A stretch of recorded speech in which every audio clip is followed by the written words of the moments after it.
Hello, folks, and welcome to Rational Science. Today we have an exciting day. We're going to be talking about parallel lines. Now, how much more exciting can it get than that? But before I get to our parallel lines, let me cover a couple issues on extinction. Okay, there were a couple questions. I'd like to cover that first.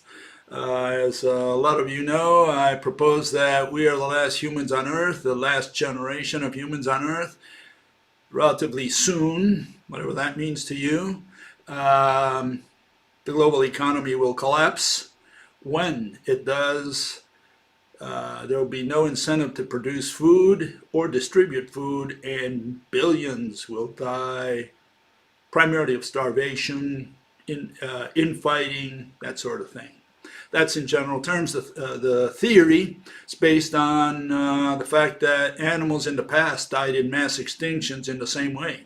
They died because food disappeared for them. Okay, so we have a question here or a comment.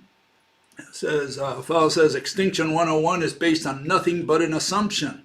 Extinction 101 being mass extinctions of the past. Okay, and first thing I got to say is tell us what is, not what ain't. Okay? In other words, don't tell me how the animals did not die. Tell me how they did die. Okay? You got to come up with a theory for how the animals in the past died. And yes, it's based on nothing but an assumption. All theories, if they're rational, they have to have an assumption. Okay? So that's normal in the scientific method. You should become acquainted with it. Extinction 102, that's the extinction of man. That's our specific extinction. You could say it's the extinction of mammals also, which is kind of what's going on anyways. You know, they talk about the sixth mass extinction, that we're already into it. Okay? And fellow says, adds to it that people are like animals, incapable of growing and raising their own food. Not the issue. That food will be extinct if money runs out. Yeah. Overlooking how many people have already switched to self-sufficiency lifestyles. Okay? Money will not run out. That's like saying we will run out of inches and can't build houses. Okay, so what's the issue? The issue is not whether you can grow your own food. Anyone can grow food if they're allowed to grow food. Okay, so the question is whether you're allowed to grow food. What do I mean by that? Well, I mean that you need protection. There won't be any 911, there won't be any army, there won't be any National Guard, no police, no judges or courts to take your grievances to. You're on your own. So the problem is, you know, you might want to plant and grow food. Other people will want to share in your bounty. Okay, and so the problem is defense. Okay, I mentioned that the Amish right now depend on the defense. They don't have a defense budget. They depend on the defense budget of people who protect them, which they don't even know about, which are the police and the legal system out there. Once that's gone, you know, the Amish have no protection. And if they have no information of what's going outside their walls, right, their communities, they'll be slaughtered like pigs. They'll be run over by people desperate from the cities, you know, rushing to Amish and Mennonite lands and just stealing whatever they can and killing whoever stands in the way. So the problem is defense, okay? Defense is the number one problem for that. Anyways, here I put a little couple comments. Extinction 101, all mass extinctions were the result of food collapses. Okay?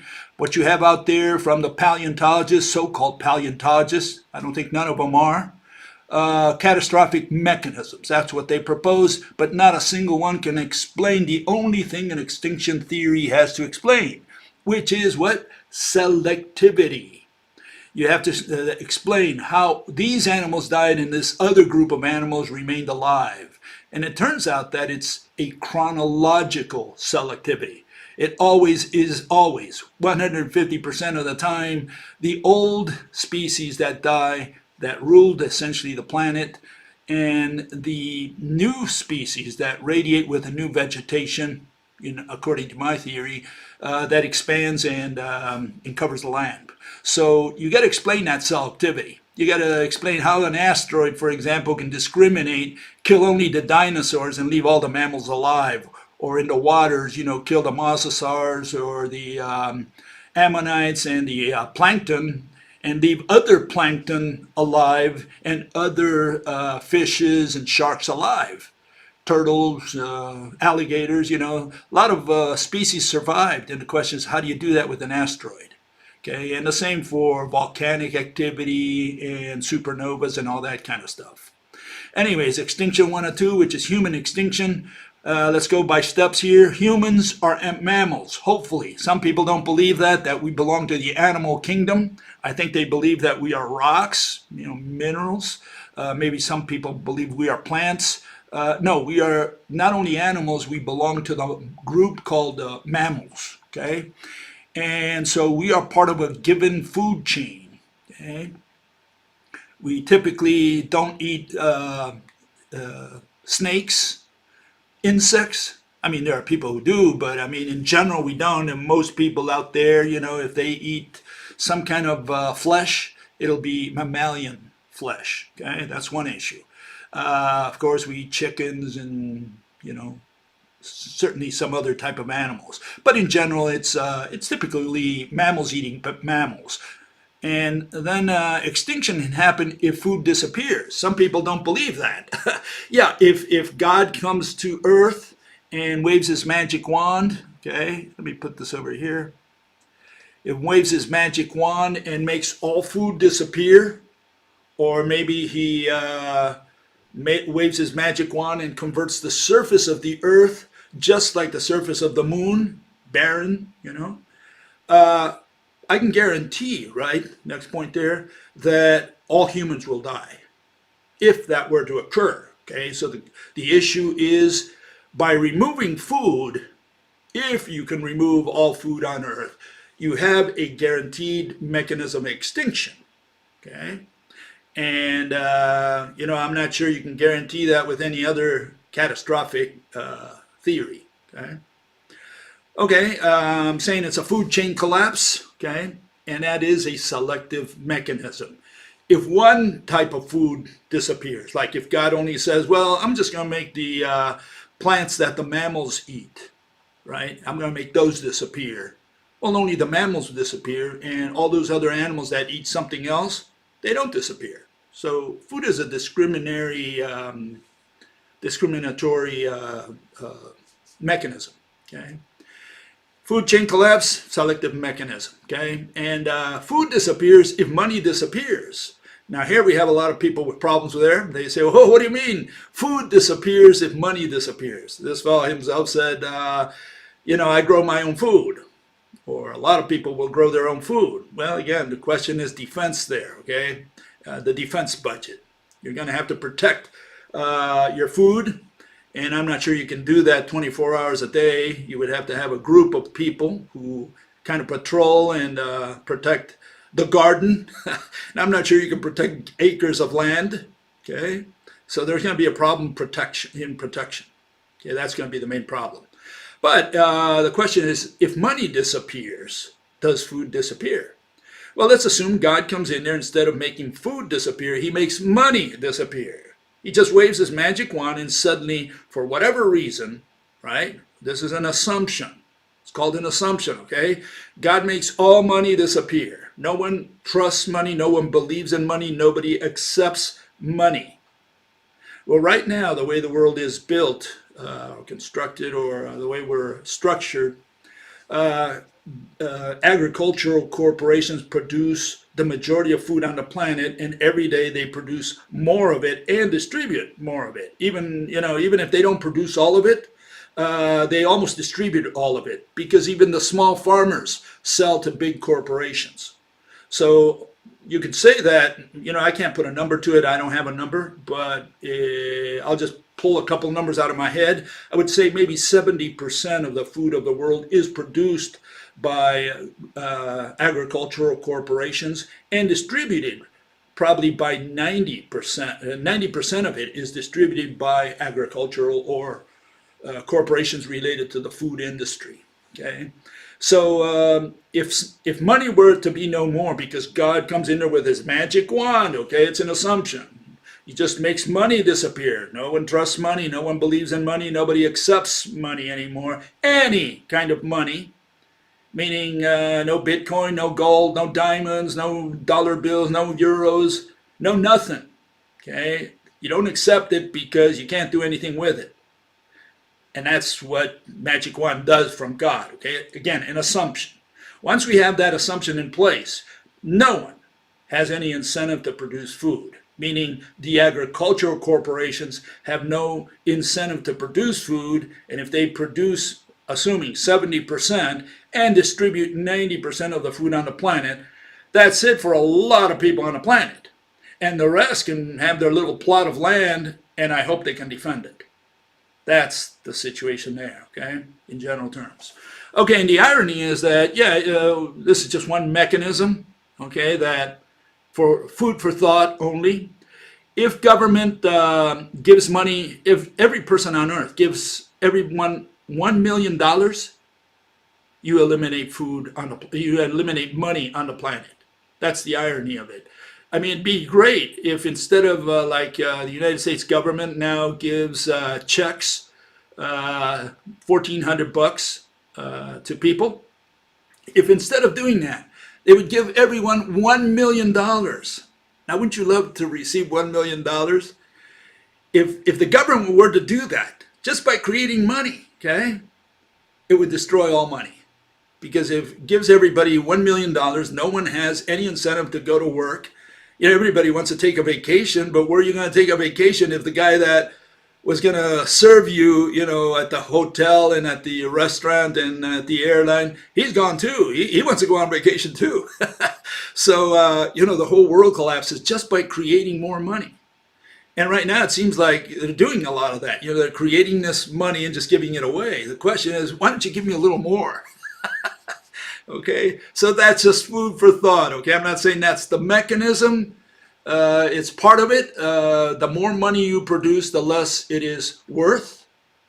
And all you're doing is devaluing the real value of the proletariat. In other words, the person who depends on a salary, by creating more money, all you're doing is devaluing his real worth, his real wages. And at some point in time, you may reach a point where you can't make it to the end of the month. You can barely pay your rent and eat, and that's about it. There's no disposable income to spend on anything else that would affect a lot of industries that depend on that disposable income. Okay, that's all just in general terms. Okay, one fellow says, I think it's the same guy, the Great Depression was the worst the economy has ever undergone. As bad as it was in a collapse. Yeah, because we're talking about something different. We're talking about a different situation today. We're no longer in the agricultural slash manufacturing world. Today we're in the service economy, and even worse, as I said a couple weeks ago, not only are we in the service economy, but the services have changed. The nature of the services have gone from services where you need humans, like hair cutting and lawn mowing and that sort of thing, where you need a human to do some work. It's a service, right? But we moved from that to internet services, internet worker. Primarily scams, lots of scams out there, girls that just want to make a buck because they look good, that sort of thing. That's not real work. What can I tell you? That requires a little bit of intuition that's not work at all. It's just living off the fat of the land. That's all that is. And I can't go into more detail with that. It's a long story. But all I'm saying with this is that the situation is not the same as in the Great Depression. Remember, the Great Depression, one of the theories out there is that we got out of the Great Depression because of the war. The war created or stimulated all these corporations to produce machinery, arms, weapons, for the war effort. And, that put people to work. 1941, the United States had the lowest unemployment ever, 1%. And I guess you could include the soldiers. They were working in a way, they were receiving a pay, so in a way they were doing something. And the women came out of their houses, the housewives, and they became workers. They worked in the factories. And so there was only 1% unemployment. And that was then. Today we have a totally different situation where a lot of the work is, again, service oriented, and most of it, or increasingly more of it, is internet worker. Okay, so you got to keep those qualitative notions in mind. I'm not sure that sinks in the head of everybody, but that's what I have in the back of my mind. Okay, just putting it here, a little graph that shows that the population declined drastically in the mid-14th century during the bubonic plague. And, we recovered from bubonic, and people started producing children again. And so you say, well, yeah, there's these up and downs. Sometimes you have a disease come in there, kill a whole bunch of people, and then population continues growing again. Well, again, that's not the situation today. The situation today is that, we're not having children. And we're not having children because we moved to the cities. So history doesn't repeat itself. Okay? People say, well, in the Great Depression, we survived it, we came out of it. Yeah, we came out of it because there was a war. Today you cannot have a war and pull the global economy out of a slump, because a war won't do it anymore. Okay? So war can kill people, but war will no longer put people to work like it did in the 1940s. That's the issue. So we don't have the same situation. And the fact that we came out of the Depression doesn't mean that we'll come out of the next recession, depression, or what I call extinction. Okay, we're headed towards extinction. If we have a recession, it's going to turn into a depression real quick, and that depression is going to turn into something worse. Okay, I call it extinction. And yeah, it's because history does not repeat itself. You got to look at the qualitative factors. We have a different world today than it was in the 1930s and 40s. Okay, next issue here, fella says, another thing, history seems to me to be religion, at least for the most part. Learning history requires huge amounts of belief. Yeah, that what has been written and said about the past is actually true. No one has seen Pangea. I talked about Pangea the other day, Gondwana and Laurasia. Belief in it must be a religion. People have actually seen dinosaur skulls, which it seems that you say are objective proof that dinosaurs existed. But since no living dinosaurs exist today, isn't the belief in dinosaurs a religion? Isn't most of history based on belief and therefore religion? Well, I define religion as belief. So every time you pronounce the word religion, all you're saying is belief. That's got nothing to do with Pangea or dinosaurs. When you come to Pangea and dinosaurs, it's not a question of believing anything. Belief doesn't enter the picture at all. You make an assumption. You found a skeleton, you found a skull, and here let me put one up there like I put the other day. I hope this is the right one. Here's Pangea first, and you say, well, this is the map. And you say, well, was that true? I mean, that happened millions of years ago. How do you know that that was the case? And the answer is, we don't. Do we believe? No, we don't believe. It's got nothing to do with belief or knowledge. Belief and knowledge both belong to religion. What are we talking about? We're saying we make an assumption. Why is that assumption more or less rational? Well, because the fellow who proposes this is saying, look, we found Glossopteris in this belt, in that green belt that you see on the southern region there, covering all these continents. So the assumption is, and it's a pretty good assumption in my opinion, that, you know, if the Glossopterists were scattered in those regions, all those regions were together at some point in time. And what reinforces that is the animals that you find in South America, South Africa, India, Australia, and North or whatever, Antarctica. You know, the animals they find in these regions are the same animals, are the same type of animals. So you have to believe, you know, not believe, I mean, you have to make an assumption that maybe all these continents were together, they had the same flora and they had the same fauna. Nothing wrong with that.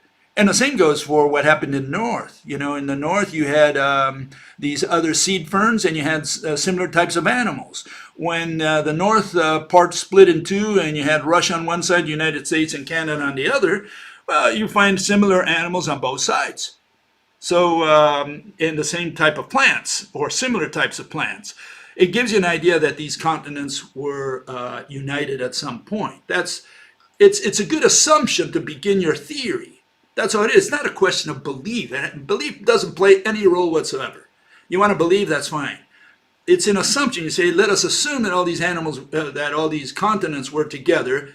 And the assumption is more or less valid because you say, look, if all these plants covered this region, all these animals were in these same regions, it's a good assumption to think that millions of years ago, all these continents were put together. And one of the conclusions from that is that, yeah, continents do move. You know, they're not static. They don't stay like that forever.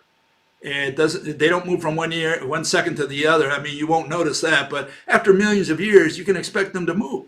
And that's what the proponents of this say, that that's what happened, that continents did move. And again, it's not a question of belief. It's a question of, is it a good assumption? And even if it's a bad assumption, you can work off of that assumption. Nothing prevents you from working from that assumption, okay? And again, this is what I was going to show earlier. Here are skulls. You find this in the rock. What are you going to think? You find that, does that look like a whale or a rhino, that one on the upper right? Does that other one look like an elephant? So you find these in the rock. What are you gonna say? Well, you give it a name. You say, well, we'll call these dinosaurs. And this fellow said, well, but dinosaurs are not around today. So should we believe that dinosaurs roamed the earth? Well, I don't care what you call it. You want to call it X. You want to give it a different name. You don't like the word dinosaur? Fine. Call it X. Those X's were in the rock.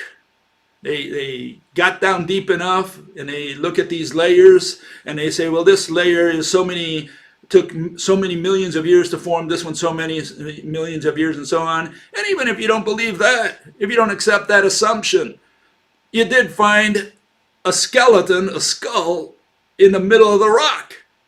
That animal, whoever had that skull, is not around anymore. So obviously that animal at one point in time roamed the earth, and today it doesn't roam the earth anymore. And so what animal is that? Well, who had that skull? What are you going to call it? X? You don't like dinosaur, you want to say X? Okay, fine. But don't tell me that skull was made by an artist, you know, in his little shop. Say, hey, I'm going to build a fancy skull here, and I'm going to put it out there. You know, you got people in the field working in China, in Argentina, in Russia, in South Africa, in the United States. All these people find these skulls and bones, skeletons, you know, fossils, in the rock. And when you look at the animals today, none of them have any of these features. And so what are you going to say? That these animals were never around? So you got to answer these questions. You can't just say, well, I don't believe. Not a question of belief. It's a question, you got to answer where that skull came from. Did the Martians put it there? Okay, so that's the issue. You have to answer the questions. You can't escape the question and say, I don't believe. Belief has no place in science. Okay, I'm going to be talking about parallel lines, but I wanted to cover another issue, which was a little touchy the other day, and that's the issue of observation. Does observation play any role whatsoever in the scientific method? Is it a part of science? And a lot of people out there say, yeah, of course, how can you explain anything if you have not observed it? Oh my God. That's when I like to get my, my dough roller here, beat them over the head. Okay, so let's find out if this thing called observation, to observer, if any of those have anything to do at all with a scientific method or with science. Okay. We start with this. We start by finding out what science is, because we need to find out, science and scientific method, if they include observation at all, if there's a requirement for observation. And so we look up the scientific method in the Wikipedia, and what do we find? We find this. Scientific method is what? An empirical method of acquiring knowledge. And I've underlined or highlighted empirical knowledge, okay? That has characterized the development of science since at least the 17th century. That's when the so-called scientific revolution took place, when they said, hey, we're going to do everything through empirical, we're going to collect knowledge empirically. That's essentially the so-called scientific method of the 17th century. I call it the method of religion, okay, because it has nothing to do with science. That's what I'm going to be arguing here, okay. It involves careful observation. There you have the word observation. Applying rigorous skepticism. What is skepticism? An issue of belief, okay. So this is what they're talking about. They're talking about belief, okay, and about what is observed. Skepticism of what is observed. So one guy observes a snake, and the other guy observes the same snake, and one guy is skeptical. He says, I don't think that's a snake. I think it's a hose. You confused it with a snake. So we have an observation by two different people. They reach two different conclusions, and they think that skepticism, belief of what they thought they saw, is important in this world, in this scientific world. Keep that in mind. Given that cognitive assumptions can distort how one interprets the observation. Yeah, I mean, if it distorts you, and you're on drugs, or you've been, hitting the booze too much, who knows what you observed? And so the question is observation objective? Especially when they're telling you it's not objective. Okay. It involves formulating hypotheses. Okay, what is this? Via induction based on such observations, again, experimental and measurement-based testing of deductions drawn from the hypothesis. Experimental and measurement. You're going to measure, and then you're going to do some experiment. I don't know what for, but that's what they're saying is part of this so-called scientific method. Okay? And refinement or elimination. They're going to be eliminating hypotheses, okay, of the hypothesis based on the experimental findings. Well, elimination means you took a decision. Means it's a belief. You didn't like that hypothesis, you use this other one, this different assumption, this different theory. So you eliminated. Who gave you the right to eliminate? Well, your mind. You took a decision. It's your belief. Okay, you chose. And they say it's got to do something with experiment, observation, and eliminating hypothesis. Okay, that's in general terms. Let's synthesize all this. Okay, here's the synthesis. So what is the so-called scientific method that came out of the scientific revolution of the 17th century? This, in a nutshell, is it. And I want to focus on the title there. Method of what? Research and persuasion. That's what this is. It's got nothing to do with science. It's got to do with how you do research, how you study something, okay? And persuasion. How do you persuade the peers, people who think like you, to think like you? That's what it's all about. And look at, here you'll see it. Observe, okay? Why do you need to observe? Because you're doing research. Okay, and I'm going to contrast that with something else in a minute. You make a prediction. They say it's a hypothesis. If a prediction is a hypothesis, then the question is whether a hypothesis is the same thing as a prediction, an explanation, an assumption? Are those all synonyms? Okay, keep that in mind because they're saying it's a prediction. You run an experiment. Why? To confirm, verify the prediction, behavior, description. Why would you run an experiment? Is it to explain something? No, the explanation has nothing to do with the experiment. The experiment is just to certify or verify for yourself that you got everything under control. But, the experiment itself, you do an experiment in front of people like Faraday used to do experiments, at the club over there. He used to do experiments, live experiments. So you do a live experiment. What have you learned? I always do an experiment here. The gravity experiment, you let go of the pencil. Okay, so I did an experiment. Is that science? No, I have to explain the mechanism, not the observation or the experiment. I can do a lot of experiments and not understand anything. And so the question is whether experiment has anything to do with science. Measure, you measure for what? What's the point of measuring? I want to explain the mechanism. So I measure the table. It measures 1 meter, or maybe 1 meter and 1 centimeter, or whatever. Is that science? Have I done science so far? You collect data for evidence. What's the purpose of evidence? You're going to be using it to convince someone, to persuade, to recruit them to your way of thinking, to convert them. Is that why you collect evidence? What's the purpose for a prosecutor to collect evidence? It's to convince the jury, to persuade them to think his way, to vote for his theory. That's what it's all about. It's about persuasion. That's all evidence and experiments are for. Experiments are for evidence. Evidence is for what? For persuading. Discover a novel behavior. Okay, so you discovered a novel behavior, something you haven't noticed before. Okay, so you present evidence. Okay, again to persuade and convince. People vote. Okay, this is part of this method. Okay, that's the persuasion part. People vote. And they say, okay, 50% plus 1 voted for your theory, for your hypothesis, which is a tentative theory in some cases. Now it becomes a theory with more evidence. And at some point, I guess it becomes proof when, I don't know what percentage, maybe 50 plus 2%. How do we determine when the flat earth becomes a fact? More people vote for it? Is that the way it works? Is that what voting is about? By consensus, the peers vote. The result, according to these people, is knowledge. They say, oh, we have knowledge now. Well, what do you mean by that? Well, you repeat the process to confirm the knowledge. Maybe you make an invention, a gadget, which, according to mathematical physics, proves the theory. Quantum computers prove that a particle can be at 2 places at once. Right? That's what quantum computers mean.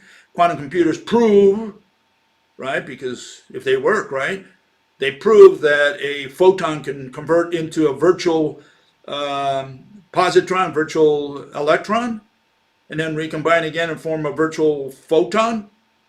Does quantum computers prove that?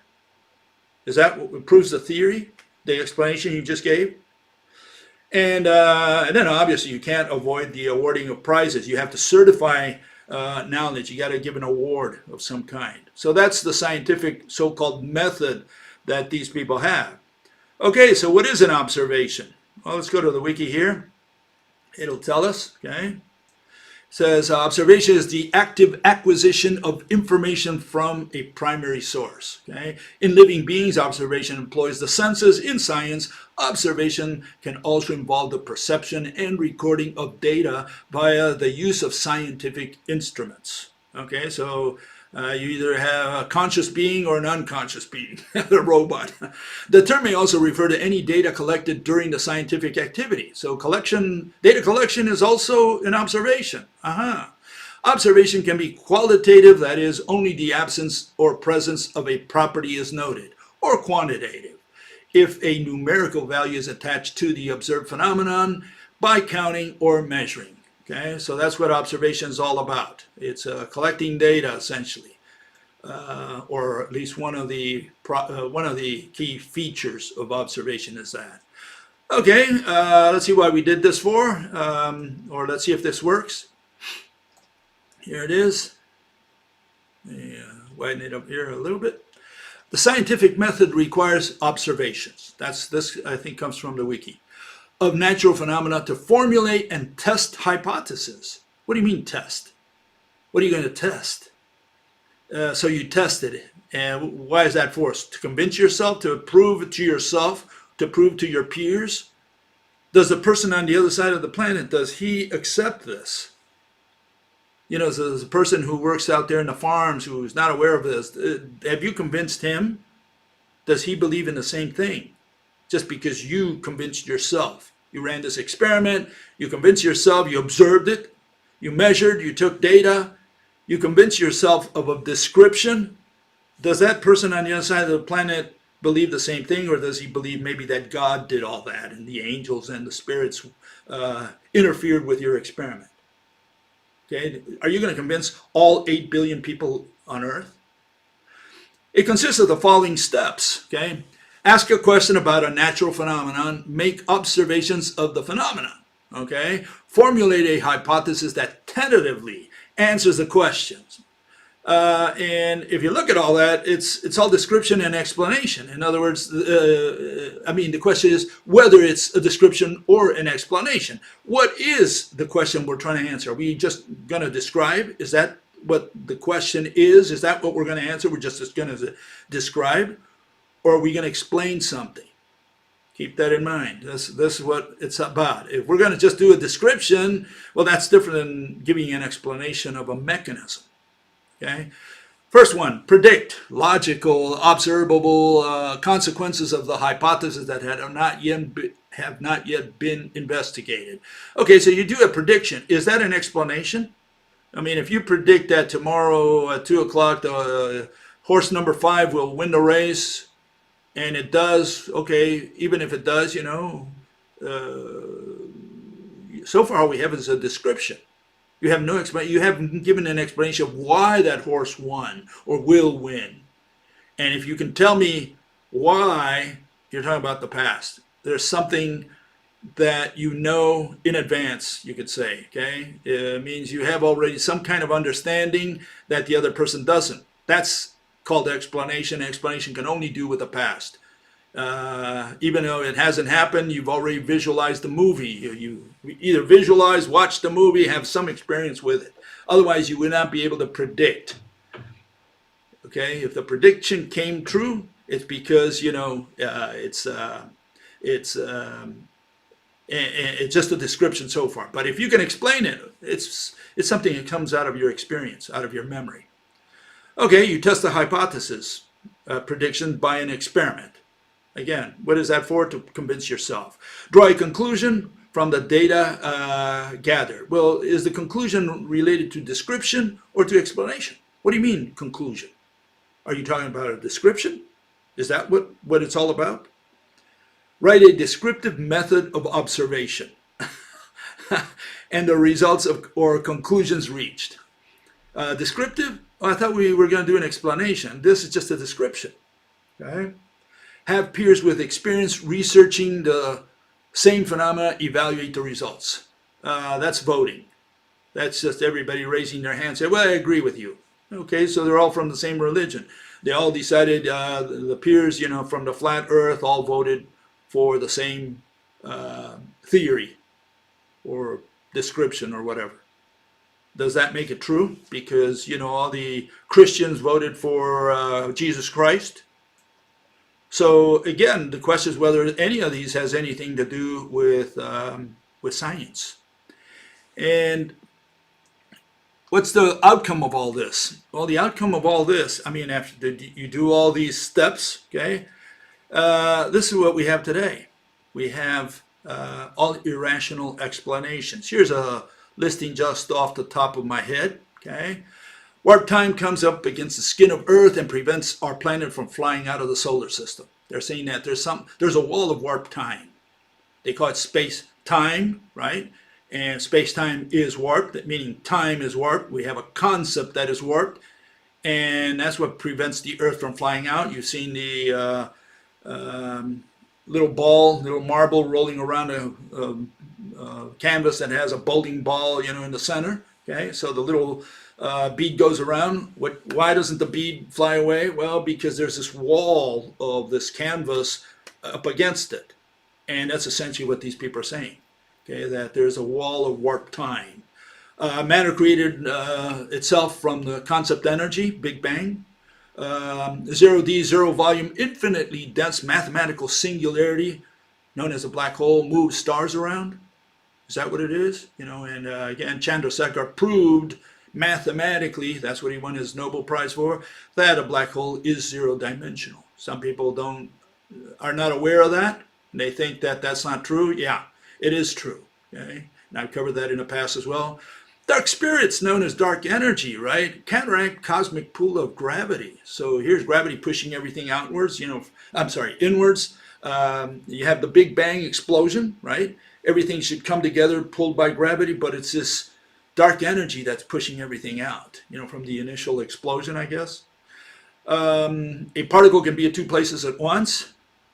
Is that a rational conclusion? Is that what these people came up with after following this scientific method, so-called scientific method? Okay, the electron is bound to the proton by nothing. Mr.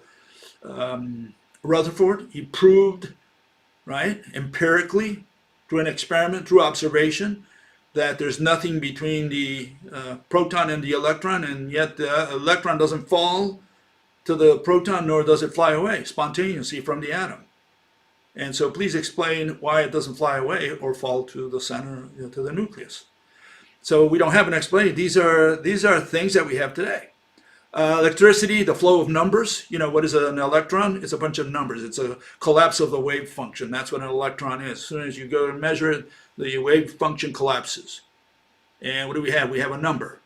That's what a wave function collapse is. Quantum mechanics does not propose corpuscles. It's called a particle theory, and the particle is, when you look at the word particle, you get down to the nitty-gritty. Particle is a concept. It's a bunch of numbers, or actually one number. And so that's what electricity is, because it's the flow of electrons. Electrons are just numbers. Charges. That's what they call them. Light is a wave. And what is a wave? Flowing vectors. We saw that the other day.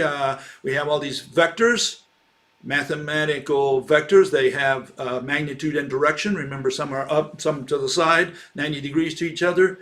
They're collectively known as the electric and magnetic field. Okay, that's what it is, a bunch of vectors, and that's what light is, a bunch of vectors that are flowing. Does that make sense? That's what they say it is. They illustrate it.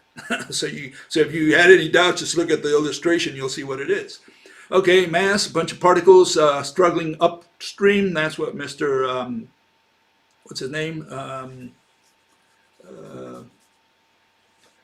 I forget his name. James. Skip my mind. The particle, the Higgs. The Higgs flow. It's the Higgs ocean, really. Ocean of particles. And particles flow against this ocean that Mr. Higgs proposes out there. Okay. And okay, so this is their explanation. They're saying that mass, which is a concept, is the flow of particles against this river, against the current of the river. And some have more resistance than others, and that resistance is known as mass. Does any of that make sense? Because that's their physical interpretations. So these are just a quick listing of irrational conclusions or theories that we have around today based on this so-called scientific method. Okay, so what am I getting to? Well, I'm saying that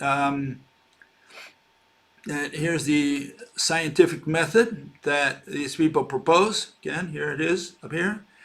And yeah, then you need observation under that, because the purpose of that is it's a method of research and of persuasion. You're trying to convince the jury. That's why observation is important, because observation serves as a synonym of proof. Here, let me show you my version. Okay, and this is the rational scientific method. We call it science. Okay.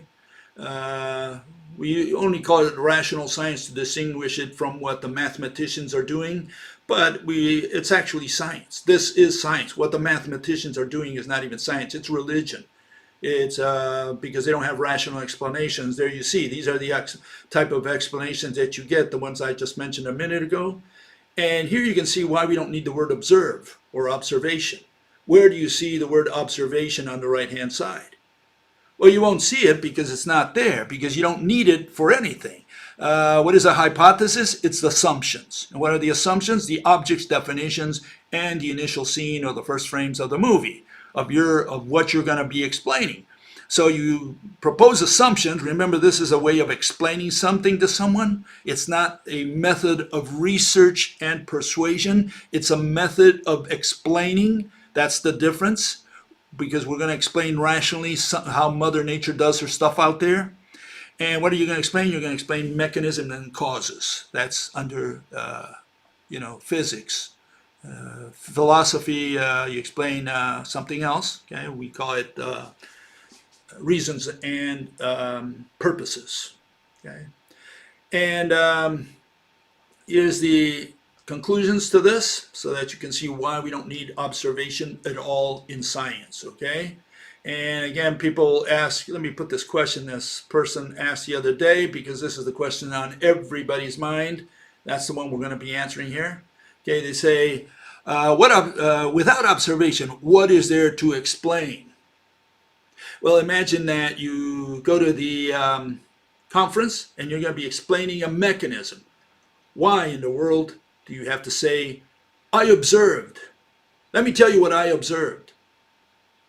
Now, you don't have to say, let me tell you, I observed gravity. I observed how the pencil fell to the floor, fell down. Do you need to say that? It's an irrelevant issue, totally irrelevant whether you observed it or not. You came to the conference to explain a mechanism, and you have to make an assumption. What are you going to make the assumption about? About the invisible stuff, about the invisible objects. That's what they're called. They're called objects that Mother Nature uses.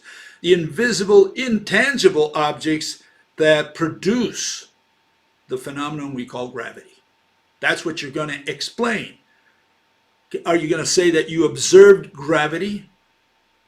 Are you going to say, irrelevant, that you observed how the pen fell at what speed or what acceleration? What does that have anything to do with anything? It's irrelevant, totally irrelevant whether you observed it or not. It plays no part whatsoever in science. In explanatory science. It has in research science, if you call that science. You can say, yeah, I observed, these are the steps that you got to take in order to do research. Fine, that's one thing. It's got nothing to do with science. Science is explaining, not how you came about your explanation. You're going to go out there and tell the crowd and explain an objective, you're going to give them an objective explanation of how Mother Nature does her invisible tricks. The visible stuff we've already answered. You don't need to say, I observed the pulley, the rope pulling box around tied around, wound around the pulley.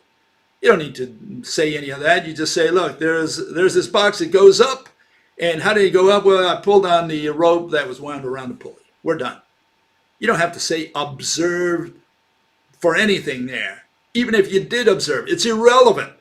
You got to focus on the explanation, not give your testimony of saying, I observed. What sense does it make in an explanation to say that you observed?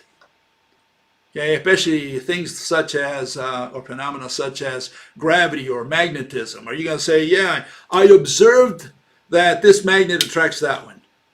Okay, so you observe. Who cares? Who cares? Tell me the mechanism of how this magnet attracts that one. For that, you have to make an assumption about what's in between these two magnets. Observation plays no role in it because I cannot observe what's between these two magnets. And so to say that you're going to explain the observation that one magnet attracts another, okay, it's idiocy. That's what it is. Using the word observation or observe or observer in any of those contexts. You don't need it at all. It's irrelevant, okay? And so here's, again, my conclusion on that, so that People see where I'm coming from on this? You have to distinguish the method of research and persuasion that these people use versus the method of explaining rationally. We're saying science has nothing to do with a method of research. Science is about explaining. That's where you have to burn some calories.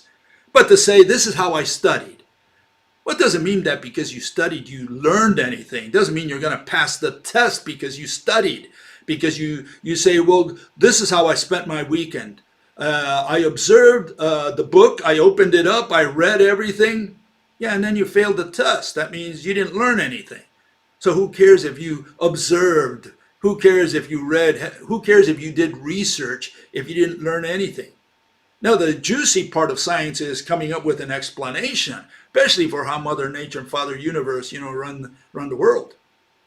Method of research conduces to these irrational explanations. That means the method of research that all these people are following does not produce rational explanations. We have not one rational explanation from mathematical physics today. They're all descriptions. The descriptions are mathematical descriptions. Is a mathematical description science? That's what you got to ask. Studying doesn't mean understanding, again. Okay, and method of persuasion is known as religion. So if that's what you did, you collected evidence, you did an experiment, collected evidence, and brought it to the conference, does that mean that you did science? No, if you're just going to use the evidence to persuade the jury, all you're doing is religion. That's got nothing to do with science. You're just trying to change opinions. It's irrelevant and subjective to begin an explanation of a mechanism by saying that you observed something. You're testifying. That's all you're doing. You're introducing witnesses. Okay? And you need not have observed.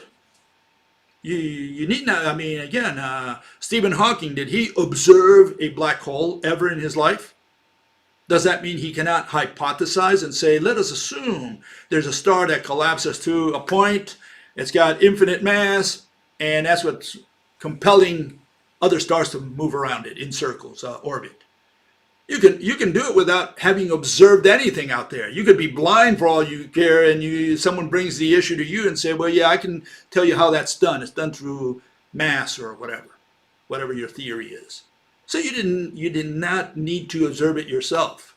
You should not begin your explanation by saying, I observed, because all you're doing is testifying. You're trying to show that if you observed in the lab, who's going to challenge you? If you saw it with your own eyes and all these other people who were with you, we saw the photon go by.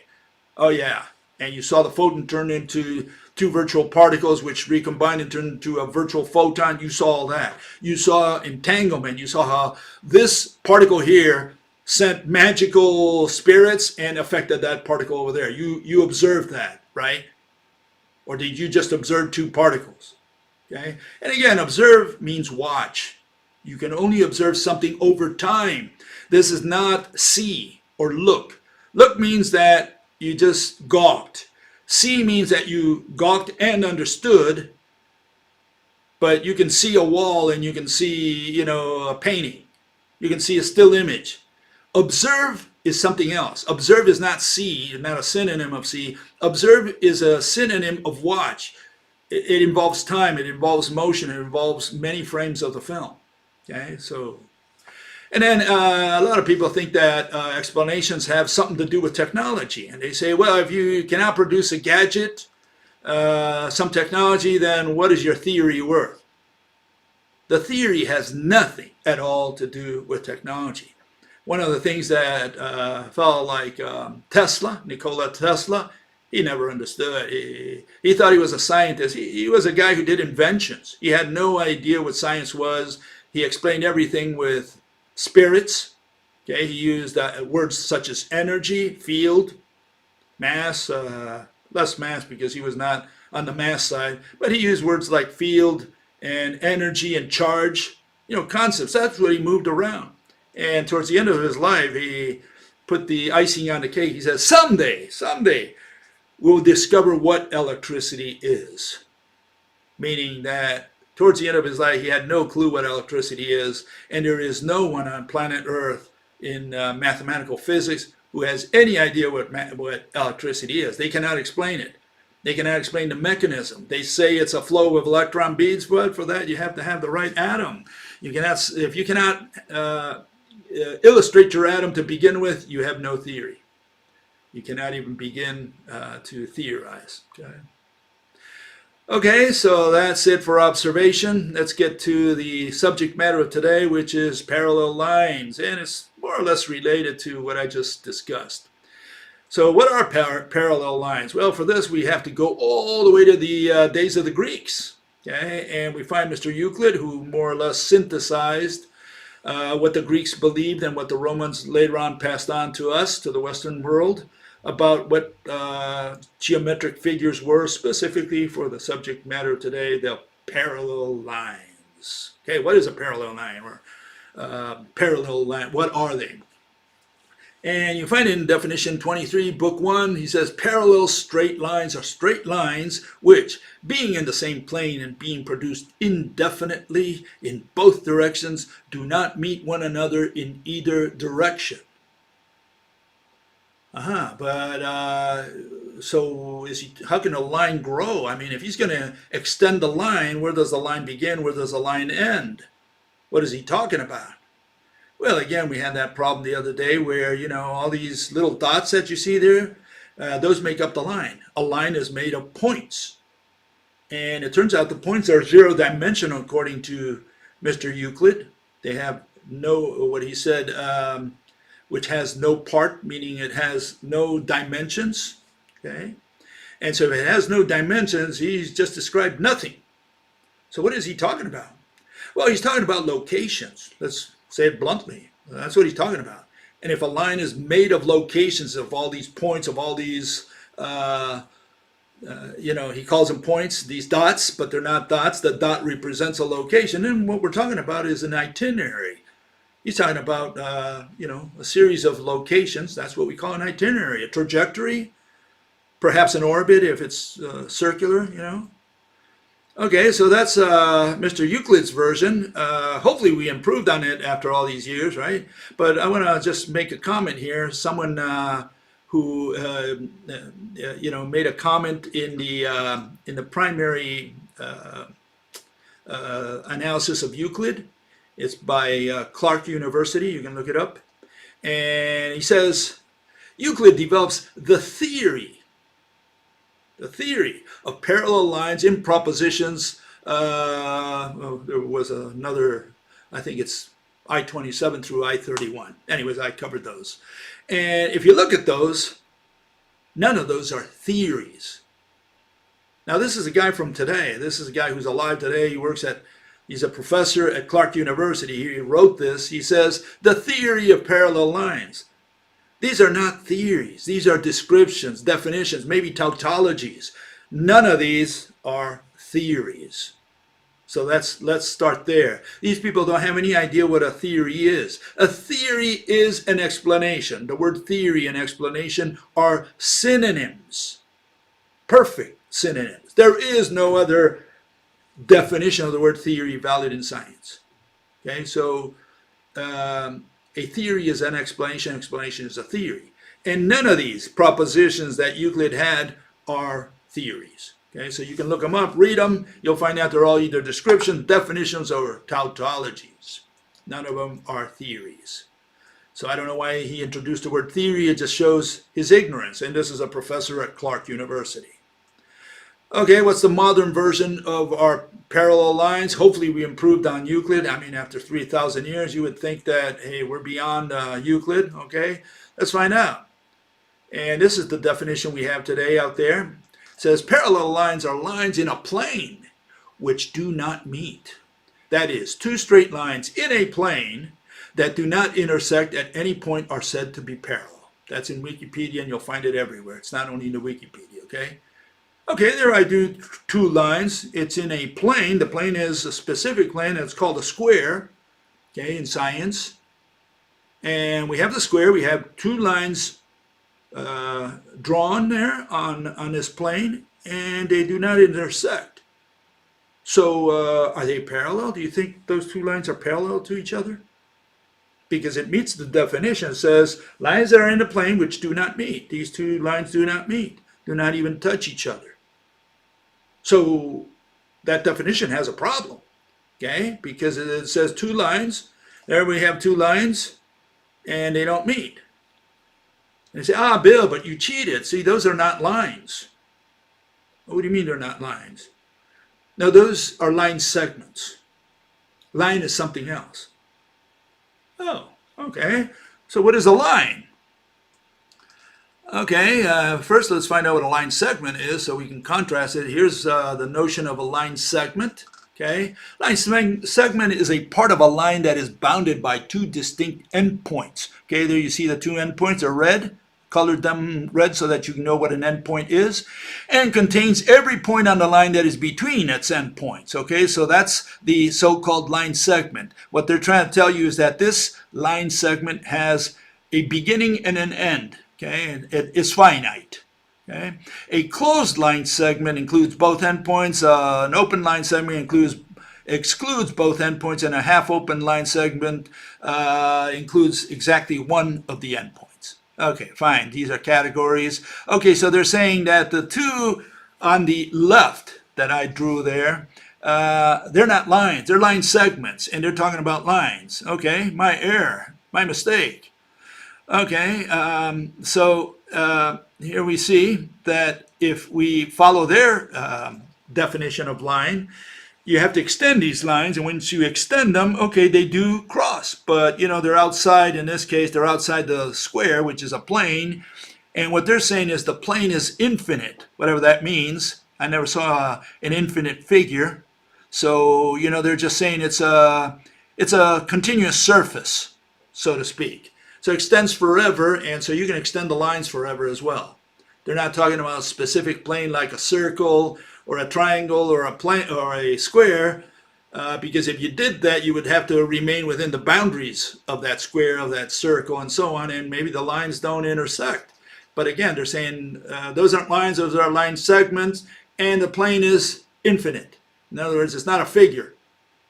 They're not talking plane, they're saying it's just a continuous surface that extends forever. That's what they're saying. Okay, so let's work with those definitions.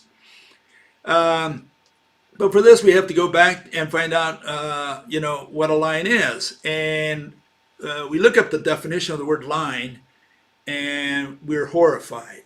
Okay, why? Because we find out that it's a primitive concept. Whoa. Primitive concept. Okay, let's see what it is. All definition, this I think is out of the Wikipedia also, but all these places have the same notions. All definitions are ultimately circular in nature. So they start already with a warning.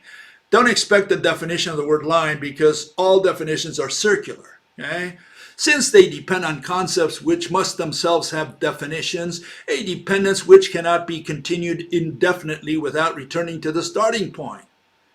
Yeah, it looks like these primitives are going around in circles, you know, okay? To avoid this vicious circle, certain concepts must be taken as primitive concepts, terms which are given no definition. Sounds like you're eluding the definition because you can't define. Because as long as you define in terms of other words that do not need specific definitions, as long as you can distinguish, then you have a valid definition.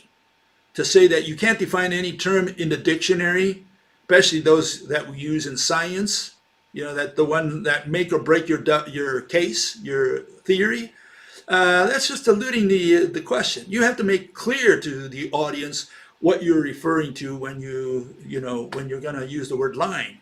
And if it's a geometric figure, you're not going to define it because you don't define figures. You point to them.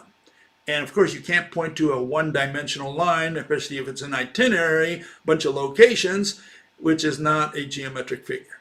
And so on and so on. So that's why it's so circular. And these poor primitive mathematicians, they're just going around in circles.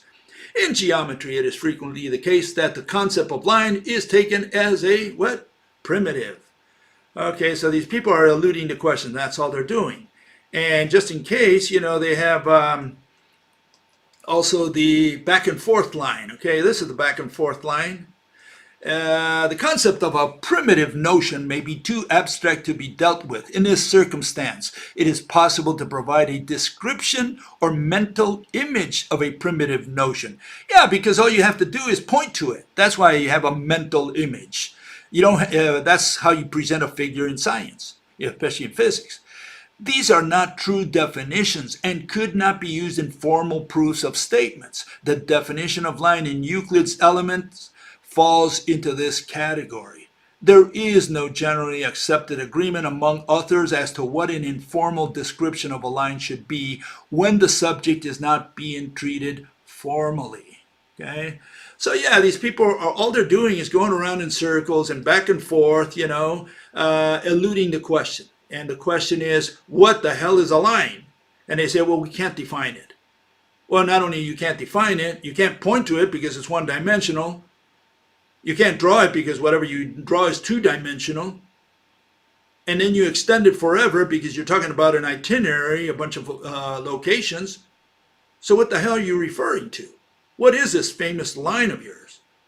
And if you don't know what a line is, much less can you know what two parallel lines are. Or maybe we can. Let's find out. Maybe we can. So here we have, what is a line? Well, it's a bunch of points, remember? And what is a point? A point is a primitive notion also. We have all these cavemen, all these Neanderthals, and it's all primitive. That models an exact location. So what is a point? It's a location in space, they say. It has no length, width, or thickness. Okay, so what are we talking about? We're talking about location. And a line is a set of all points. In fact, you'll find another statement there that says, when n equal 1, the set of all such locations, okay, that's what they're talking about, is called a one-dimensional space. Okay, so what are they talking about? They're saying that a line is a bunch of locations. An example of a one-dimensional space is the number, what? Line. So they're talking about numbers. What are those numbers? They're locations. They designate or stand in lieu of locations. So we're talking about locations, location. If you want to sell your house, just use that term, okay? Okay, so what is a line? Well, here it is. Okay, here's illustrated. I illustrated this the other day. It's a bunch of locations. It's the locations the turtle had in each frame of the film, of the Universal movie. That's what it is, just a bunch of locations. It's an itinerary. It's the itinerary of the turtle. That's what a line is. They're not talking about a geometric figure. They're talking about trajectories. Okay. And so what does this take us to? Well, here's what two parallel lines are. Okay. This is essentially, what it is a what they've defined is a way to come up with parallel lines. Okay. They're saying, if you want to know if these two lines are parallel, hey, all you have to do is go to infinity. Okay, how to find out whether two lines are parallel? That's what they're trying to tell you or describe or whatever. It's a specification of how to tell whether two lines are parallel or not. And they say line is a series of locations. That's what it is. You add all these locations until you get tired and beyond. You just can continue putting dots, locations, one right after another, all the way to infinity, and hopefully you come back someday. Okay. And ensure a location of one itinerary does not cross the path of the other. Until you verify that, you can't come back. So you have to follow these lines all the way to infinity, right? Wherever infinity is. And only if they cross can you come back and say they did cross, so they're not parallel. And meanwhile, you have to continue rolling because, that line continues growing on you. It's a bunch of location, a bunch of itinerary. You got to continue going straight, known as rectilinear trajectory. So you have to go on and on and on and find out if anywhere do they cross. Until they do, you can't come back. Okay, so here's what we call parallel lines. Very simple. It's very objective. You just stare in 1 second. Without any wording, you essentially understand what parallel lines are. Okay, here it is. Okay, these are parallel lines. They're known as parallel lines. What's the criteria? Equidistance. Okay, they maintain the same distance throughout. And are they eternal lines, a bunch of locations, itineraries? No. What they are is what these people call line segments. It's not even that, because the line segments are also made of points, which are locations. These are not a bunch of locations. It's a stick. That's what it is. A continuous stick made of a single piece. And they just maintain the same distance from where you see it begin to where you see it end. That's it. And those are known as parallel lines. See how easy it was all these years? All you got to do is point and say that's a parallel line. Why? Because they're equidistant. And we're done. Even a child understands that. You don't need to extend the line and say it's a bunch of points, it's an itinerary, it's an orbit. We don't need any of that. Okay? Understanding parallel lines is one of the simplest concepts in science. I don't know about geometry, but it is in science. Okay, with that, let me get into some of the questions and comments people made. Okay, here's the first comment. Fellow says, you called the actual true one, in capital letters, okay, a liar and religion. This world is going to continue to grow more and more vain and delusional because they have rejected and despised God. What I have trouble believing is two things. First, that there are people today that still are proposing God as the solution to everything. You know, God made the flowers, the bees, the world. That's one issue. The other issue, why do these people even, browse scientific sites of physics? Are they going to bring God and say, yeah, we do everything by magic? God brings his magic wand. He does everything by magic. We don't have to understand it. We just have to believe in God. My God. Oh, my God. Okay, another fellow. He raises another issue. He says, to believe means not to know. Okay, and since know equals justified true belief, all you said is that belief means not to believe. That's all you said. And so here are some pointers for you. You cannot use negatives to define words scientifically. You cannot say a horse is not a dog, and not a cat, not a tree, not a rock. Yeah, I know. What are we going to use? The not every word in the dictionary? Is that what a horse is? Okay, so you can't say intelligence is not data, and it's not charge, it's not mass, it's not, what is this, a guessing game? So you can't use not negatives to define. And part of that is because a negative definition is known as an antonym. Okay, it's the opposite. And antonyms and synonyms are both outlawed because both are circular so-called definitions. There's no definition whatsoever. Okay, that's what it is. So no, you can't use the not. Sorry. You got to learn to define words scientifically. In order to define scientifically, you need to use words that are neither antonyms nor synonyms. Okay, and here's another one. That's why all these people just said a minute ago that everything is primitive, or because you can't define any word because all words require other words, and all words then require other words to be defined, and so it's eternal, and so we might as well not define anything. We can't define any word. No, in science we can define. It's in religion where you can't define because you're trying to protect your religion. Okay, so yeah, you can't use synonyms or antonyms. A fellow says you cannot change the meaning of the words that all humanity has been using for millennia. So this fellow says, if there's a definition which is irrational, we should continue using it because of tradition and because you're not going to change the minds of all people on the planet. Well, I don't care. I don't care if every person on the planet is against me and votes against me. I'm going to make my presentation. I'm going to make my dissertation. I'm going to explain my theory. For that, I need to define terms. Okay? He who doesn't agree with my term, doesn't like my term, no problem. Come up to the ring and defend your definition. Destroy my definition, defend yours. If you cannot do that, get out of the ring And think about it some more. And right now you have to accept my definition because you were not able to destroy my definition. And second, you had nothing to present in the alternative. See how simple it is? So we don't care how many people on the planet vote for a definition. If it's irrational, it should be rejected. We have to redefine the term, especially for scientific purposes, because we're going to give scientific interpretations, physical interpretations, and we need to understand the terminology.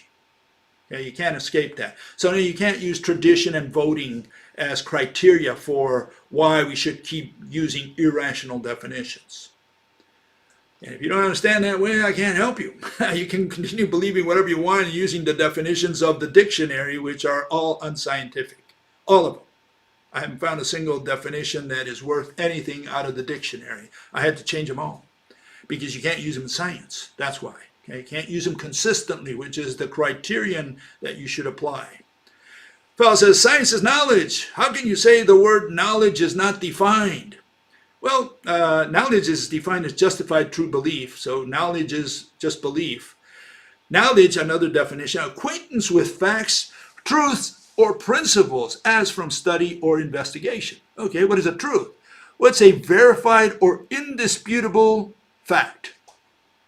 Indisputable? You mean there are people, everybody on the planet believes in God, proposes God. Everybody on the planet believes in the flat earth. We know that the flat earth, that's how the earth is, it's flat.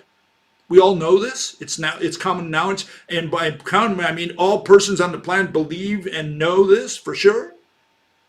Everybody knows that there are black holes, everybody knows that Big Bang happened, everybody knows there are alternative realities, that a particle can be at two places at once. We all know this, 8 billion people on the planet.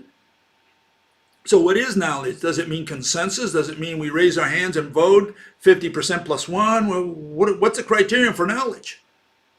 And so it says facts, truths, or principle. Okay, what's a truth? A verified or indisputable fact. What's a fact? Fact, something known to exist or to have happened. Known. So they go back to knowledge. So knowledge is belief. It's also a fact, truth. What is truth? It's also a fact. What is fact? It's something known. We go back to known. So we have a circular definition, and that's why these people say, well, all these terms are primitive. We can't define them. We have no possibility of defining these terms. Yeah, because these people are chasing their tails around. They're going around in circles. They're not scientists. What they are is people who go to the dictionary and just borrow the definition they found there, maybe put in there by a librarian who has no stake in physics, just pulled it out of the older dictionaries, all people who, again, had no stake in physics. And we're just going to do it because of tradition, because that's what it means in the ordinary speech, in our common language. Now, in science, we have to define terms precisely, because we need to convey thoughts precisely, accurately. And gives an example. Space travel is now a fact. Yeah, tell that to the flat earthers. They don't believe that we went to space. A lot of people, even though there are not even flat earthers, they don't believe that we went to the moon or that we sent probes to Mars or that man can go beyond, the protection of the that we have, magnetic field and so on out there. They believe that if you go out into space, you die. And so they don't believe man has gone into space. But it says space travel is now a fact. For whom? No, in science we do not say fact, we do not say truth, okay? Because the next one says a truth known by actual experience or observation. And so which one is that? Like the existence of God? Okay, is that a truth known by observation, by experience, maybe by experiment? Yeah, anytime people use the words knowledge, truth, fact, they're talking about religion. Anytime you introduce experiments and evidence, you're talking about religion. You're trying to persuade. That's the only purpose of experiments and evidence. Experiments collect data to create evidence. For what? To persuade the jury. That's why we don't use experiments or evidence in science. That's religion. And we don't use these words such as knowledge, which is belief, truth or fact, because they belong strictly to religion. Fact means you already made up your mind. Unfortunately, the way you made up your mind is not the way the other guy across the street made up his mind. He made up his mind in a different way than you did. So what is a fact to you is a lie to him. And until you understand that, you will continue to use words such as fact, truth, and evidence, and knowledge, and so on. You got to come out of that language. That language is no good in science. It serves no purpose. Okay, another question here. Fellow says, hypothesis is defined as justified belief. That is not known to be true. True meaning opinion. What is true to you is a lie to your neighbor.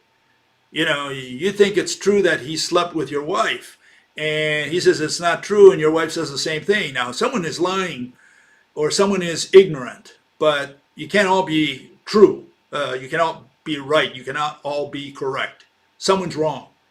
Okay? So whatever true means, I don't know. And if it's belief, justified belief to whom? To you? To you, it's a justified belief. To your neighbor, it's not. So who's right? Again, all that's subjective. Thus, a hypothesis is a belief, yeah. If that's what hypothesis means to you, hypothesis is something else in science, but in religion, yeah, it's belief that is backed up with some supporting evidence. Evidence to convince whom? The Pope? Does he present evidence of God, or brings the Bible and says this is what the Bible says, that's proof, that's evidence? Okay? But it may still be false. So if it's false, then how can it be true?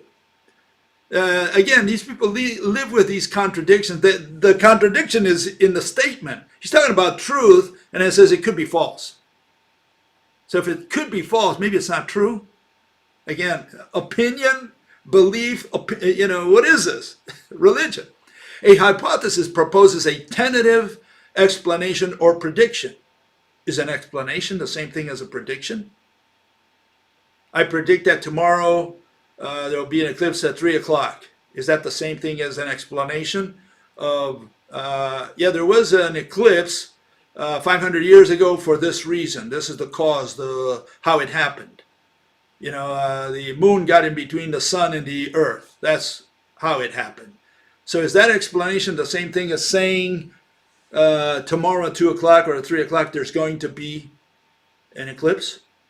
So far, you haven't explained anything. All you did was make a prediction. And again, if there's an asteroid and destroys the moon, there won't be an eclipse, and you did not know. Your prediction did not come true. Okay? Hopefully, it destroys the moon and not us, the Earth. A theory, on the other hand, is a substantiated explanation for an occurrence. Is that what a theory is? An explanation or a substantiated explanation?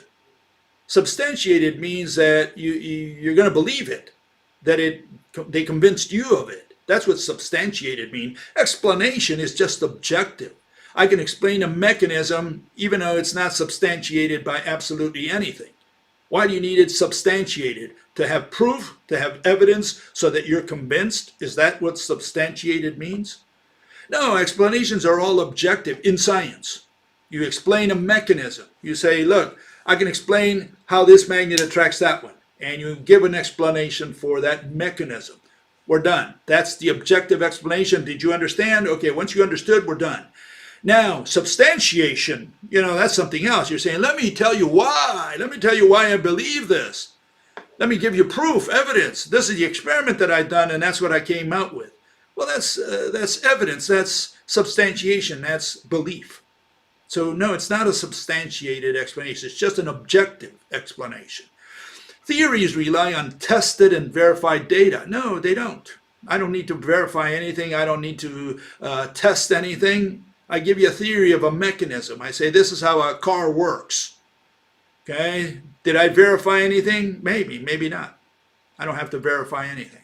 I can tell you how gravity works without verifying anything, without running any experiment. I just tell you, look, this is the mechanism, the objective mechanism of how the Earth goes around the sun or the moon around the Earth.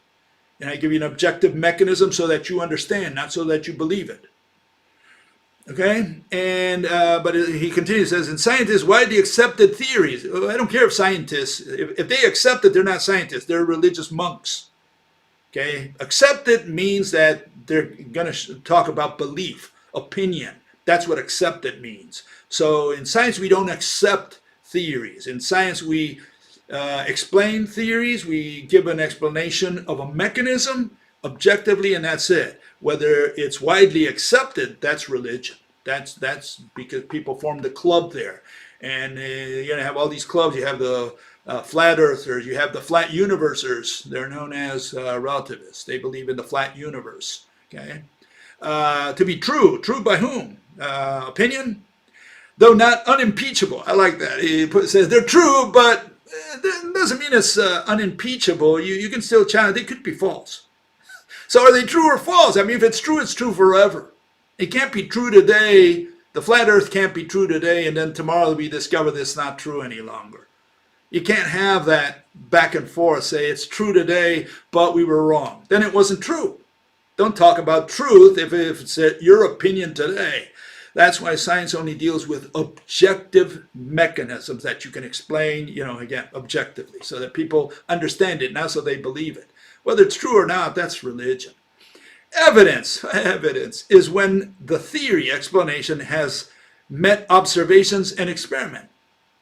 Okay, so we had all these theories a minute ago where, see if I can get it up there again. Here it is. Here are these theories that these people came up with. Okay, let's put it over here. Oh, no, I got the wrong one. Give me a second here.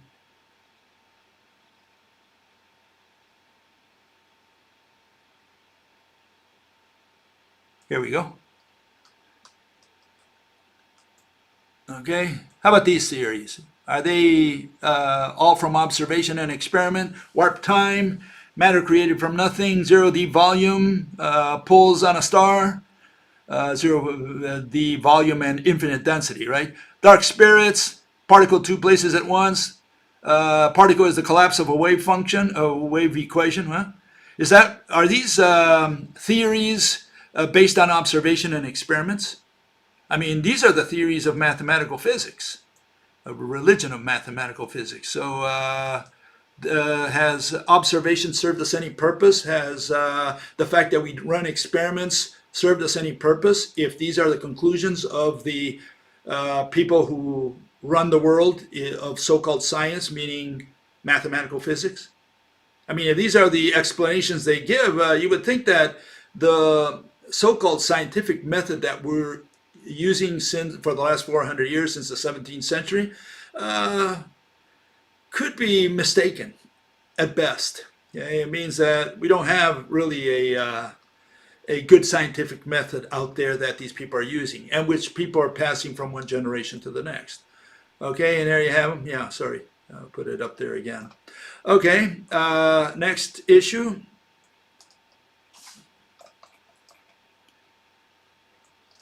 Just wanted to, talking about observation, just wanted to mention this. Let me make this a little bigger, okay? Observation, we cannot observe why, we cannot touch, for example, right? Or see light. All we can do is see how things move, like, one atom approaching another, meaning one atom that belongs to the table moves closer to one atom belonging to a chair, for example. Okay, so they move together, they move closer to each other. But the question is, what is in between them? Is there something there? Simply because we can't see or touch it, that means there's nothing there? Is that what we're going to conclude? And so I just wanted to show that, why observation really is not a very good way of telling something about Mother Nature's universe. Here you have a hand, okay? And what I did is I put in there one atom in each finger, okay? So assume the hand is moving perfectly rectilinearly, moving through the air, okay? And why can't we touch those ropes? Well, we can't touch or see them for that matter because the atom is sliding along the ropes that are connected to the atoms of the ball. Okay, so the atoms are sliding, and that's why we can't touch that rope that interconnects the atom from the ball to the atoms that make up the hand. Okay, and you can see it just slides through there. Why? Because as you see here, an atom just slides and reels in. You can see it reeling in the rope that goes right past it. Goes over and through the center. Okay, in other words, one thread goes around, the other one goes through the center, and that's why the atom cannot touch the rope.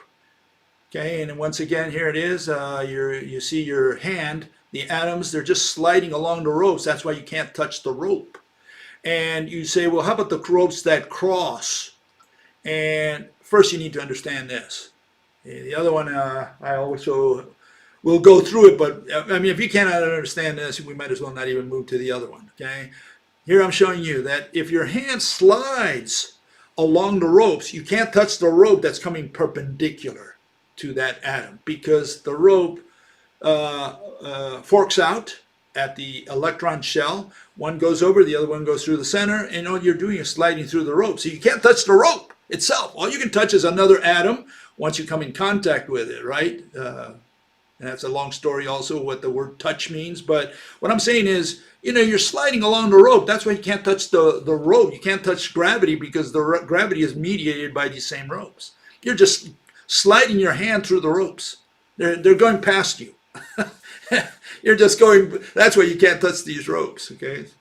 And that's why observation is not a good criterion because we cannot observe, let alone touch, the mediator of gravity, of light, of magnetism. We cannot touch those or see them. Okay, one fellow says, he says that at the center, this fellow believes that gravity is magnetism. Poor people. At the center of the planet is a zero gravity environment. At the center of a magnet is a zero magnetism environment. This is a similar configuration. Both do attraction. Well, I showed the other day that gravitational field of the Earth by no means matches the configuration, right, of the magnetic field of the Earth. They're two different. I mean, if we sprinkled iron filings around the Earth, if we just include the magnetic field, it would have that pattern. And if we just include the gravitational field, it would have a different pattern. One would be circular and the other one would have that double, that wing shape. Okay? So no, the magnetic field by no means matches the gravitational field configuration. Okay? You know, if you take, say the moon, right? When the astronauts fall on the moon, right, stand on the moon, for those who believe that astronauts went to the moon, we can have gazillions of astronauts standing on the moon, which has very little to no magnetism, okay?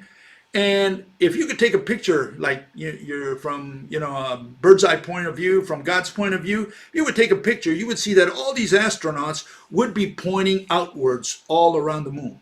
You would have gazillions of astronauts. They would all be pointing perpendicular to the, you know, to a plane going through the center of the moon. Okay, so that would be like you see the gravitational field there. That's not what you would see if you sprinkled iron filings, say, around a planet such as Jupiter. Okay, it would have that shape, that double wing shape.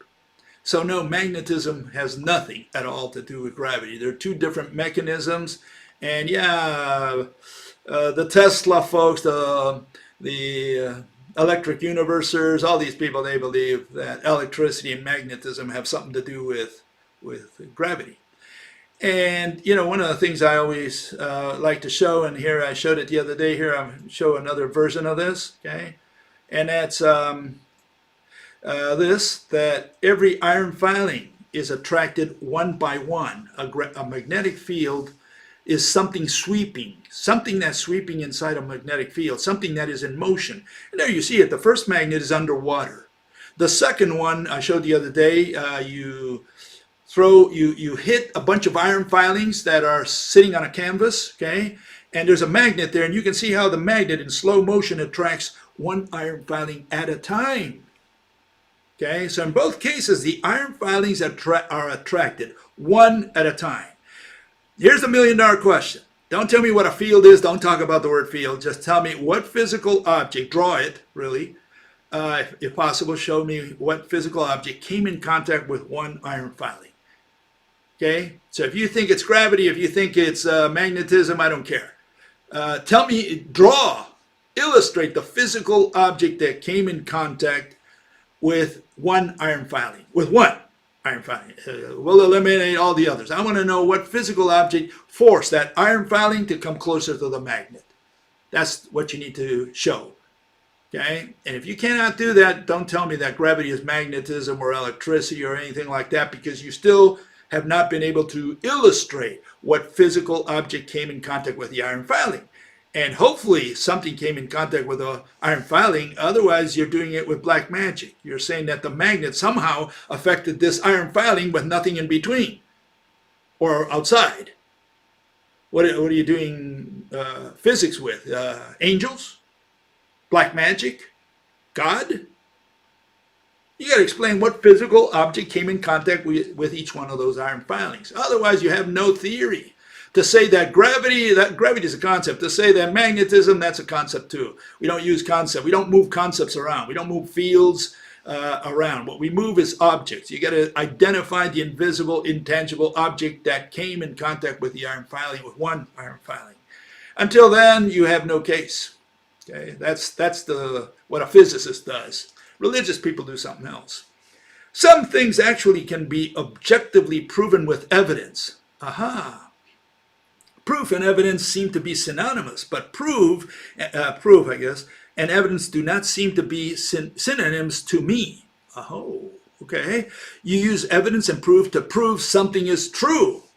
Oh my God. True to whom? To you? To the Pope? To whom? Who's going to believe you? Okay.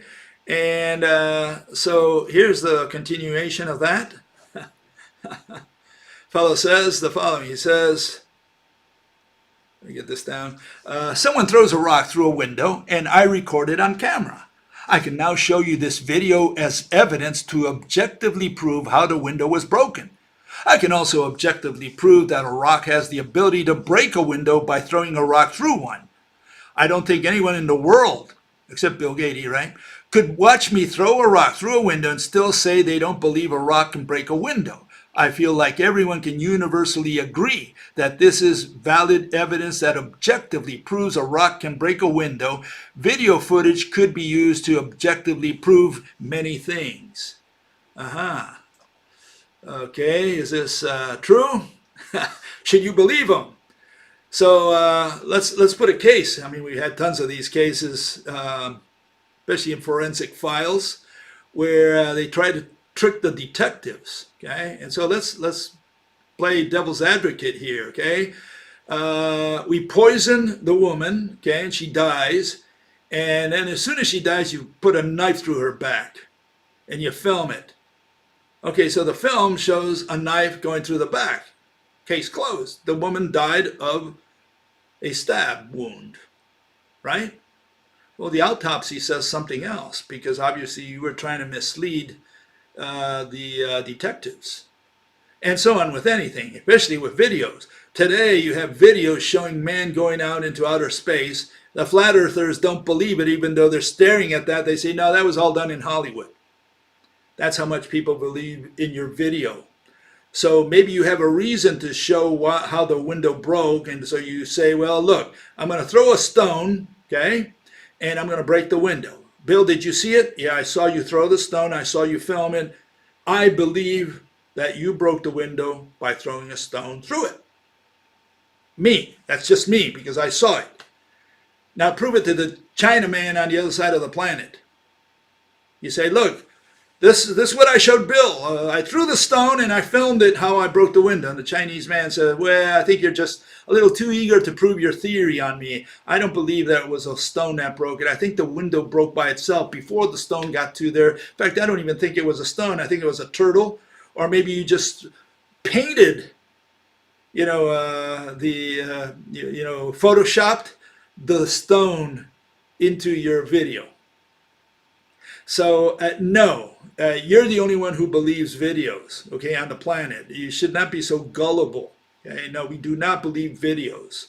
Okay, you have to make sense of how something broke, and if the sense is that a stone broke it, so be it. You believe that one, someone else believes something else. You just explain the mechanism in science. Just say, look, I think this is the way it broke. I think a stone went through the window. Fine. The other guy says, no, I think it was a crowbar. And the other guy says something else. Yeah, but I filmed it. Yeah, I don't believe in your film. Period. See, only the people who were there believe that the ET came and talked to them and, came down with his flying saucer. Everybody else who didn't see that, they don't believe. But I filmed it. Here's the film. I filmed it where the guy came down all green, antennas. We don't believe you. We don't believe the film. Sorry. Films don't prove anything, especially in science. Okay, final issue. Here it is. We have a flat earther. Yeah. The earth is not a globe, Bill. All this supposed rational thinking, and you still believe standing bodies of water are rotund? Yeah, I'm so gullible. I believe in this nonsense. Sorry. I base objective inquiry on what can be practically demonstrated. Another experimentalist, empiricist. They want to prove through experiment, and they end up with a flat earth. Okay, keep that in mind.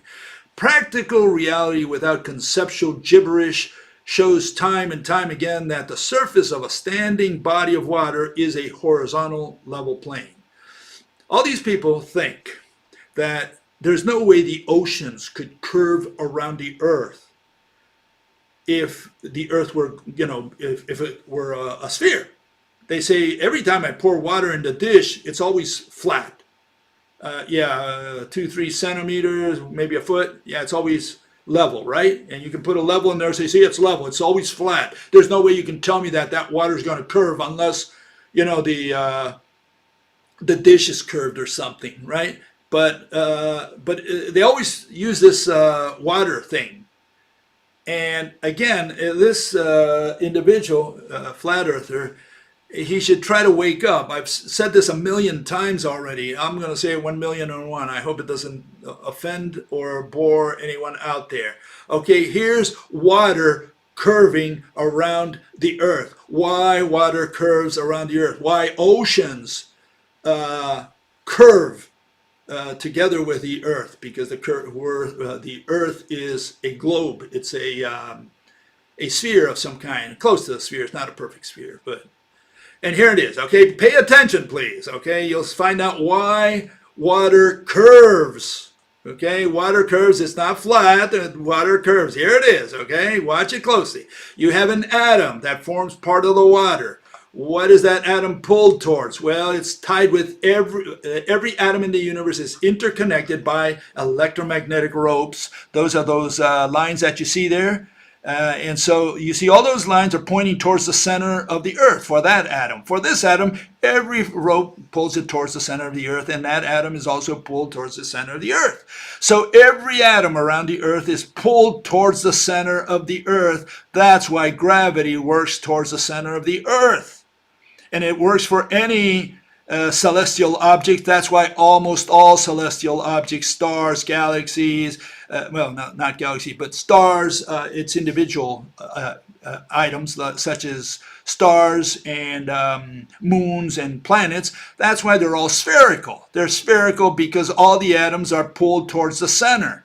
Now, if you don't understand that, there's a physical mechanism, that is showing you how gravity works. Gravity works because every atom of water, even on the surface and even below, is connected to every atom that forms the earth. And so which way is it going to point to? Well, it's going to point towards the center. That's how gravity works. That is the mechanism of gravity. And just in case, to rub it in, here's the mechanism for air. Okay, this is air. We have all these atoms that form what we call air. And all these atoms are also pulled because they're physically tied to every atom that comprises the earth, including the oceans, including the crust and everything underneath. So if everything's pulled by every atom is pulled by every other atom that comprises this system, where do you think all the atoms are going to point to? Well, all of them are going to point towards the center of the Earth. That's why water curves and that's why air curves around our planet. Yes, the Earth is spherical, is not a disk. Okay, and yeah, people who believe in disks, the flat Earth, that's their version. Okay, the circle. That's the version of the flat earthers, something like that, you know. It's a little wafer. How thick is thick? That's, you know, how flat is flat? That's a nice question these people should answer. With that, I'll see you on